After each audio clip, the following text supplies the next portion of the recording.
Tell you what, I'm down here at Said and it's pretty dead. Yeah, no social entrepreneurs, no social investors, no thought leaders, just pretty much tumbleweed. Yeah, where is everybody? Ah, there you are. Now I can officially welcome you to the 2021 Skoll World Forum. In the audience watching with you are thousands of people from over 100 countries. Here is my photo. We're all so sad we can't be together in Oxford doing this in person, but I'm so happy that we can all gather virtually as we think about how we close the distance and bring us all closer together. We are in a moment. We have been isolated the past year, and we have to ask ourselves, are we interested in just rebuilding what used to be?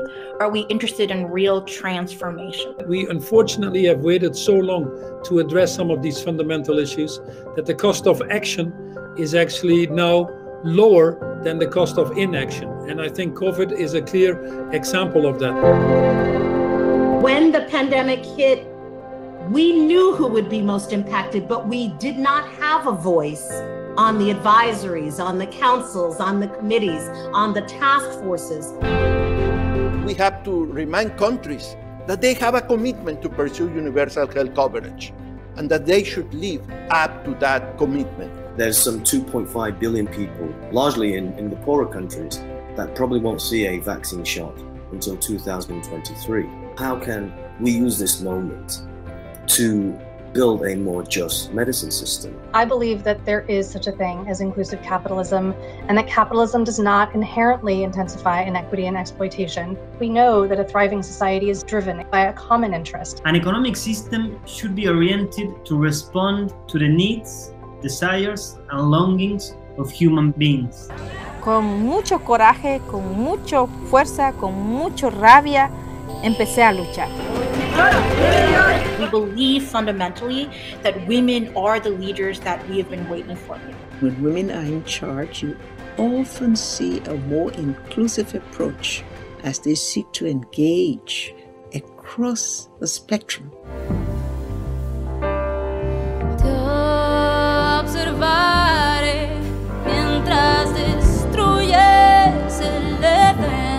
I like to say the future is indigenous, because indigeneity is not about being Indian. Indigeneity is about understanding our relationship to history of place, history of peoples, history of the natural world.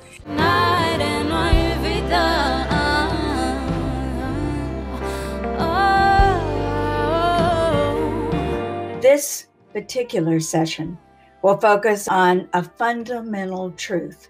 Climate change affects the poorest countries, the poorest communities. They have an existential experience that the richer parts of the world are only beginning to now find. How do we ensure that communities build the necessary resilience to overcome not only the climate crisis, but all manner of shocks that are part of the planetary boundaries that we are crashing through at the moment?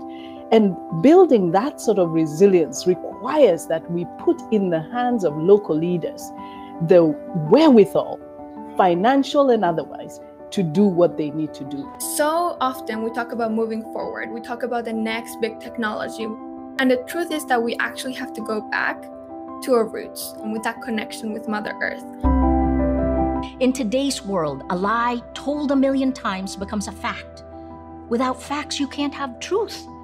Without truth, you can't have trust.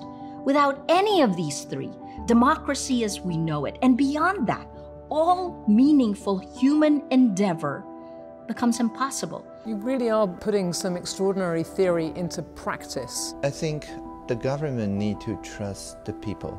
The people may or may not trust back, but to give no trust is to get no trust. I think this is a very powerful moment for people of color, for women of color, for indigenous people, for minorities. We trust the leadership, the vision, and the wisdom of communities on the ground. And so it's our responsibility to be in solidarity with that and to fund solutions. It's really creating a space for us just to be human. And when we're at that human level, we connect at that level. If you knew me, you would know that I'm shy. What is it that we want to create together for us, for our generation, next generations. I don't know if I believe in feeling safe anymore. I think I believe in feeling brave. I've spent my whole life working in government. I've never seen an opportunity like the one we're facing right now, and people just need hope again. Now we have to act. We need to upgrade our medieval institutions. I'm working very hard with global groups to find regulations that will leave the best and put guardrails on the worst of text manipulations. We have to remember that this work preceded us and will continue after us. But our obligation, our opportunity, is to do the best we can to investigate, to experiment, and to iterate.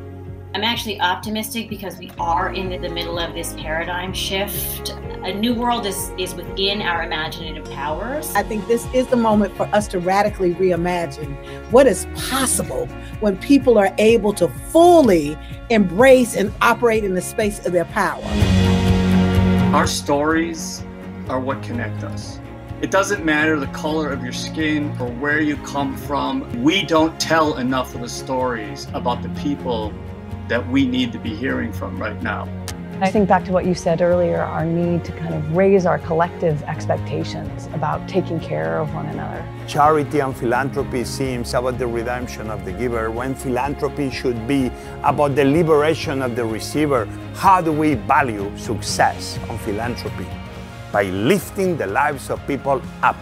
Our past and our futures are inextricably bound to one another. And the path to true equity, to true freedom, to true opportunity is recognizing that we are, in fact, all in this together.